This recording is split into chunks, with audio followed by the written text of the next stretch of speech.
San Francisco, once one of our great cities, once a great outpost on the western part of this country, now known for needles everywhere, human waste everywhere, a homeless population that is both overfunded and completely out of control, has recently put together a reparations package, a proposal that would grant eligible black San Franciscans $5 million apiece, and that's just the beginning of it. And it makes a lot of sense when you consider the fact that during the Civil War, San Francisco was the greatest outpost of slavery and evil white racism in the South, so it would just all add up and point to the direction of definitely, of course, San Francisco should be dropping $5 million a pop. Now, obviously, I'm being sarcastic. Obviously, this is ridiculous and absurd, and that's what we're going to get into today. But before we get into that, I just want to say, pay your reparations to me by going to actualjusticewarrior.com/join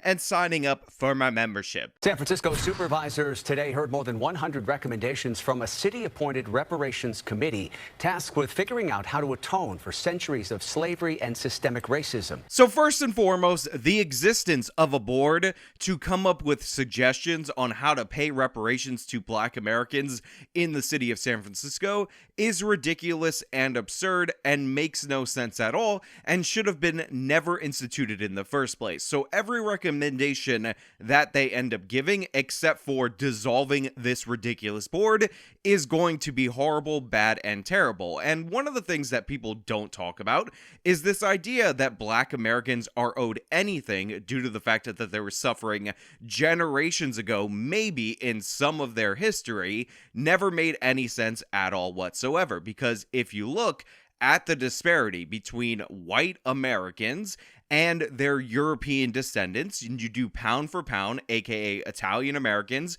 versus what Italians make in Italy, Irish Americans versus what Irish make in Ireland, English Americans versus what English make in England, and so on, what you'll find out is that the disparity between what people make in their original origin point, their home countries of their descendants, and what they make here is greater amongst African Americans versus the African nations that they came from. So the idea that we're paying reparations to people of African descent in the United States of America because generations ago they were at some point slaves makes no sense, because if they would have remained in Africa, they would be far poorer and far worse off than those future generations. So they're already doing better off. Nobody wants to talk about that disparity, because if you talk about that disparity, this conversation becomes as insane as it should be viewed already. But that being said, slavery is bad. Obviously, it's definitely something that is not good. I here in 2023 am saying that I'm against slavery in the United States of America. You're welcome for that, people. So maybe this proposal has some solid suggestions, solid points, solid arguments that we should all look into. And again, we're talking about a uniquely racist part of the Confederacy, San Francisco. I'm pretty sure San Francisco was the capital of the Confederacy. I'm not saying anything, but one time I saw a Confederate flag with a rainbow in it, and I'm pretty sure that's from southern San Francisco, because, that's how that works. So let's hear the proposal, let's talk about it, and maybe they're going to convince me that this $5 million one-time payment plus way more is definitely going to be fitting. San Francisco is considering a reparations proposal that includes a $5 million lump sum payment for each eligible black person. San Francisco could become the first major U.S. city to fund reparations as the idea gains traction across the country. Reparations advocates say the harms of slavery have continued since its official end in 1865. So the local news presents this without the outrage and scorn that it deserves, but I just want to point out that they cut to one of these committee meetings or hearings or whatever, and there's 5 black people there. And among these 5 black people, you will be very surprised that they determined that black people, like themselves, of San Francisco, are actually entitled to $5 million apiece from the city of San Francisco. Isn't that weird how that works? They just voted to steal from all of you. But critics say reparations are flawed and financially unfeasible. Before today's meeting, supporters held a rally to talk about why they believe reparations are needed. Critics say that it's flawed. No, it's ridiculous, absurd, and insane. These people were never enslaved, and the people they're demanding money from, and by the way, disproportionately, there's a lot of wealthy Asians in San Francisco, were never actually slavers. On top of that, it seems like they just wanted to legalize what was going on in San Francisco in terms of anti-Asian robberies and put it in systemically. So if I'm an Asian San Franciscan and I got rid of Chesa Boudin and all of a sudden this nonsense dropped, I start to understand the utter lack of prosecutions for robbery after robbery that these people were experiencing, because in reality that was just people trying to jump the gun in terms of reparations, because now San Francisco has actually put together a board to maybe think about implementing this. We've heard a lot of critics, and even some of you may be questioning, why would we be seeking reparations for Black San Franciscans? Many folks often say that California, and San Francisco specifically, did not enslave Black people. And so there's lots of history that obviously needs to be researched, and I'm putting that responsibility on all of you to do that. Imagine being this person. Imagine you get a cushy committee job where you were paid to come up with ridiculous and insane recommendations, including in that a $5 million one-time payment to Black San Franciscans, plus 110 other recommendations on top of that, not just the one-time payment of $5 million. And they say, hey, wait a minute, is San Francisco like notable for slavery and enslaving Africans? And you look directly in the camera and say, that's on you to figure it out. I mean, I just want my $5 million plus 110 other proposals that are valued in the millions of dollars as well. You need to figure out your history. I'm not here to educate you. I'm just here to rob you. So put the money in the bag and nobody's gonna get hurt. Black people make up 6% of San Francisco's population and 38% of its homeless residents. What the hell was that? Why is the local news saying Black San Franciscans are only 6% of the population, yet they represent 36 or 38% of the homeless population? I thought reparations was for the long history of slavery in San Francisco, the fact that they fought on the Confederacy, the fact that they killed Abraham Lincoln. That's right, John Wilkes Booth was actually the governor of San Francisco, and yeah, they should have had a mayor, but trust me, they had a governor back then. It's totally in your history books, chapter 27 of the Constitution. Look it up for yourself. Or is it a welfare program for random Black people that you could just throw out any random statistic where Black people aren't doing as well as other people in San Francisco and say, therefore, these people are entitled to reparations? By the way, I just want to point out, because it needs to be pointed out, that San Francisco is one of the hardest places in the entire country due to city and state regulations to build new housing. So these people could, repeal some of their zoning laws, get rid of CEQA, and actually build housing. And then those who aren't just homeless because they're drug addicted and San Francisco's offering them a ton of money in benefits, making it easier for them to be homeless, would actually be able to buy homes or rent apartments or similar. You don't have to say, oh, wow, we got to give these drug-addled San Franciscans that are robbing the Asians every day, we got to give them, $5 million a piece. And again, if you're going to go with any stat that says Black people represent this percentage of the population and then talk about this thing that they're doing in society, that's not the first one that typically reach for. But, if you're going to bring it up, there's some other stats you might want to look up. Today, supervisors expressed support for reparations that were presented to them, but that does not mean that all those recommendations will ultimately be adopted. The board can vote to approve, reject, or change any or all of those recommendations, and a final committee report is due in June. So they're like, oh, look, they said they support the board's conclusions, but they're not necessarily going to pass it. And one of the reasons why they might not necessarily pass it is because, according to, math, something that these people didn't think about when they were constructing this ridiculous and absurd report, this would cost, on average, for every San Franciscan, $600,000. Not every white resident of San Francisco, but in order to give Black San Franciscans $5 million apiece, plus all the other nonsense that they're demanding on behalf of Black people, because of San Francisco's long history of fighting in the Confederacy and actually killing Dr. Martin Luther King Jr. in the midst of the Civil War. The city of San Francisco did that. In fact, the person that San Francisco is named for actually did that in the Civil War. Trust me, bro. Then this would cost them $600,000+ per resident, and they thought that this was not only a reasonable proposal, but it's actually a lowball estimate of what it's worth. All right, for more now, we are joined by Eric McDonald, chair of San Francisco's African American Reparations Advisory Committee. Thanks so much for joining us. I'd like to start off with what we're just hearing from the San Francisco NAACP, saying now that they would actually want to reject the reparations one-time payment in favor of investments in key areas of education, economy, housing, healthcare, and the Fillmore Heritage Center in the Black community. Can we get your thoughts on this new development? So the NAACP releases a statement saying that they're not in favor of these one-time payments because they would much rather have a bunch of so-called investments, but what we're actually talking about is government spending, the overwhelming majority of it, which it will be waste, on all these different programs, and it makes a lot of sense coming from the perspective of the NAACP. What do you need this organization for if by dint of your skin color, the most privileged among us, Black Americans, are given $5 million apiece as reparations? Obviously, you don't need an organization if you do that, but what I find even funnier is that they don't seem to realize that the $5 million thing is just the headline, and there's actually, again, 110 other proposals that are these kinds of things, and this guy lays out his form of thinking on this topic in a way that couldn't be more clear. We respect that. I'm aware of the NAACP's perspective.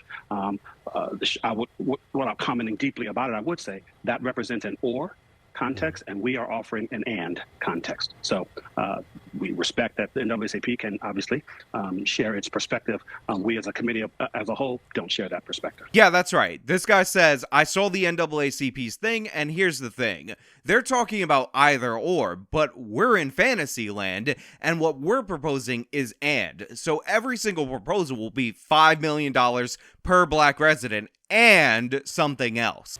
All right, so let's talk about the notion of these $5 million payments to individuals in San Francisco. Now, look, there might be something in the water in San Francisco that is, killing the brain cells of local news anchors. But imagine doing this interview in an earnest way, treating this guy like he's a serious actor. He just said that the NAACP is like, they want to do this rather than this, but they're not talking about or situations. They're talking about and situations. We want $5 million one-time payment and all these other things, and we're not negotiating on that, so start paying up your $600K per person in order to make up for the fact that, I don't know if you guys know this, but white San Franciscans during the Civil War actually set up apartheid in South Africa. You actually say this is a low figure. If you look at the totality of the harm that's been caused by slavery in this country, why do you believe that those cash payments are so crucial? Again, it's not a lowball figure, it's an outrageous figure. $1 is an outrageous figure, especially when you understand what I laid out earlier, which is the disparity between people of African descent in the United States of America and people in Africa, where these people came from genetically. I understand that they were born in the United States of America, the overwhelming majority of them, is far greater than the disparity between white people from whatever individual country their family hails from. Therefore, they benefit statistically the most from being in the United States of America. So they don't deserve anything in terms of reparations. That's ridiculous. Not to mention that none of these people were enslaved, and none of the people that they're demanding money from were in fact slavers. So it is not a lowball estimate. It is even more outrageous that he could say that. And again, what is wrong with the local news guy? How can you take this seriously? I would be laughing in this guy's face and taking him to school on all the points that I just brought up. In answering that question, let me just make clear. There are 111 recommendations in the report. While I'm happy to speak to this one, I want to make it really clear. It is but one of 111, and our intention is to ensure that Black San Franciscans who have experienced significant harm over the history of San Francisco have opportunities in education and in health and in policy and in economic empowerment. And so it seems as if many read the first section of economic empowerment and stopped. There are many. In terms of the $5 million, you cannot put a price on the cost of lives lost, properties lost, stress-induced health crises, the inability to create pathways to economic agency and self-achievement. You cannot put a price tag on that. And so, yes, therefore, my point of view is $5 million is an appropriate estimation. Stress? We're talking about stress. He just said $5 million is owed to black San Franciscans for stress that wasn't even experienced by current black San Franciscans. It was experienced maybe by the ancestors of current black San Franciscans. And he wants $5 million for that stress. And he says that's a lowball estimate. That's reasonable. Oh, and also there's lost economic opportunities. Again, these people are of African descent. Go look at the people that are in the origin countries of their descendants and tell me who's better off economically, then tell me about lost economic opportunities. He also talked about health crises. Black people are poor in health in comparison to white people in the United States. Go compare the average age of death or life expectancy, whatever you want to call it, in the United States of America versus the origin countries that we're talking about, and we'll talk about some health disparities. This idea is so ridiculous and absurd on every level, but again, he factored in stress experienced by his ancestors and valued that at $5 million. From my point of view, is $5 million is an appropriate estimation. But again, the harm is actually priceless. But the harm is priceless. Let's just be clear about that. The harm is priceless. You couldn't put a price on that. That means when we pass this and this program gets wasted, all the money gets incinerated, and people don't rise up with these gifts, with this welfare, then we're going to come back later and say, you know what, honestly, this lowball estimate, the harm is priceless. We're still not out-competing those poor Asian kids in the public schools that seem to score almost as high as the rich Asian kids in the private schools. I don't understand what's happening. It's almost as if emphasizing education over trying to extort money out of the government of San Francisco is a better pathway forward. There are conceptual thoughts to this, right? What you're talking about is the far-reaching effects, generations past, of what an entire community is dealing with. But there are the logistics of this as well. When you talk about money, you talk about conditions on how you would qualify, you talk about the expectation of how this would actually be delivered. It's complicated. I mean, trying to imagine, one, how you afford it, how you do it, how you guarantee that this money is given to the people it's supposed to go to. How far down into those weeds are you? Or at this point, are you still saying, let's consider which one of these or how many of these 100+ recommendations we can get behind, and then we'll figure out how to make it happen? Because in terms of a timeline of when this would actually come to some kind of reality, where are you in that space? Again, there must be a crazy amount of lead or radiation in the water of San Francisco, because this news anchor is like, well, there's lots of logistic issues, like basic math. The city of San Francisco can't afford to have every resident of San Francisco give $600,000 to black Americans. And I'm just wondering if you thought about the logistics, or you just stopped on, I want $5 million, give black people $5 billion. We'll work out the details later. Plus, we want a bunch of other features. Sure, thank you. First of all, it's important to be clear on what the charge of the task force is and what we hold.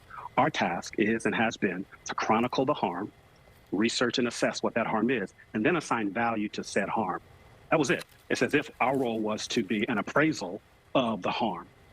It was not our role, is not our role. It is the role of the Board of Supervisors in the city to determine the path toward the enablement. That is not the task of the committee. So we expect. So he's just saying, oh, we went and we assess just economically in a sensible way what the cost was. We just gave you the price of the house, and whether you underpay so we can complain in perpetuity, or you overpay, which is kind of what we're hoping, because $1 is an overpay. I mean, that's based on what the market will bear. But we just thought we should just document the harm and all of that. To interrupt really quickly, you didn't go into this saying, is this possible? You went into it saying, what do we think should be?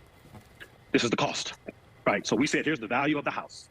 Now, what the market will bear, whether the market will in fact overpay or underspend, that's part of what the market will have to figure itself out. And as I said to the Board of Supervisors just today in chambers, they own this house now. Now, I just want to point out that I did some Googling. I did some research on theinternet.com. I punched in median net worth for white Americans, ended up with this number for the household, which is about $189,000 as the median net worth for a family in the United States of America, if that family is white.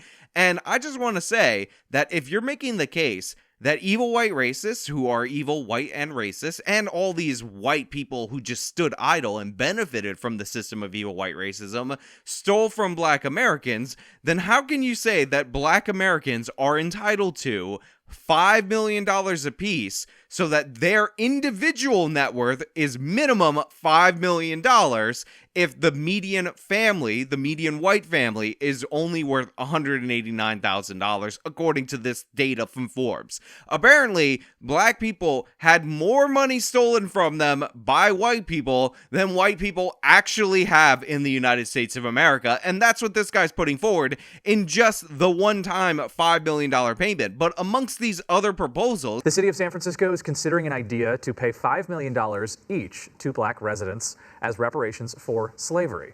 It's one of 100 recommendations made by a city board which wants to address social inequities in the city. In addition to the one-time payments, they also recommended the elimination of all personal debt and tax burdens. There would be guaranteed income of at least $97,000 a year for 250 years. Black people need a housing guarantee. Now, they're not crazy. They don't want the houses for free. They're not just trying to grift and graft off of you and just take up whatever you want. What they want is when they go to buy a house, they just want to pay a reasonable, fair amount considering the systemic systems and structural systemic systems. Remember, there's a redlining at some point in U.S. history, and forget about what effect that actually had on black home ownership. Ignore the charts that shows it going up during this period. It was evil white and racist, and it was done by the evil white racists. So black people want to be able to pay, and when I say black people, I mean this reparations board, not all black people, thank God, just $1 for a house in San Francisco. One of the most expensive places to have real estate. Black people should be guaranteed a home if they put up $1. And remember, they're getting $5 million and a guaranteed income, and you have to invest in their neighborhoods and do all this crap. And by invest, I mean spend a bunch more money. So basically, you got to give them everything. They want everything. They want way more than white people actually have, because white people somehow stole more from black people in Africa with tiny net worths and no two-story buildings than these people actually have total right now, even though the intergenerational compounding wealth, whatever, give us money, please. In addition to the one-time payments, they also recommended the elimination of all personal debt and tax burdens. There would be guaranteed income of at least $97,000 a year for 250 years and homes for as little as $1. So yeah, black San Franciscans get all their debts wiped out. They get $1 mortgages. They get a guaranteed income of $97,000 a year for the next 250 years, meaning it goes throughout the generations. And yeah, just perfectly reasonable, right? It's just totally sensible. Of the 50,000 black people who live in the city, it is not totally clear who would be eligible, but the group is focusing on descendants of both enslaved people and those incarcerated for drugs. Look, this is insane. This is absurd. And the idea that this was put forward as anything other than a joke proposal just shows you how far from grace we've drifted. And we may actually have to carve off San Francisco and shove it into the Bay. Maybe we got to do something about the Golden Gate Bridge, block it off until we figure out what's going on in there, contain the area, put it in a quarantine. Oh my God, I can't believe that this is an actual thing that was put forward. But hey, those are just my thoughts. Maybe you disagree with me. Maybe you think that every black American is entitled to multiples of what the average white person's net worth is, because all white people must have stolen that from black people, therefore it makes sense in your brain. I don't know, just let me know down in the comments below. I sincerely doubt a great number of you are going to believe that. But yeah, this has been me talking about reparations. Till next time.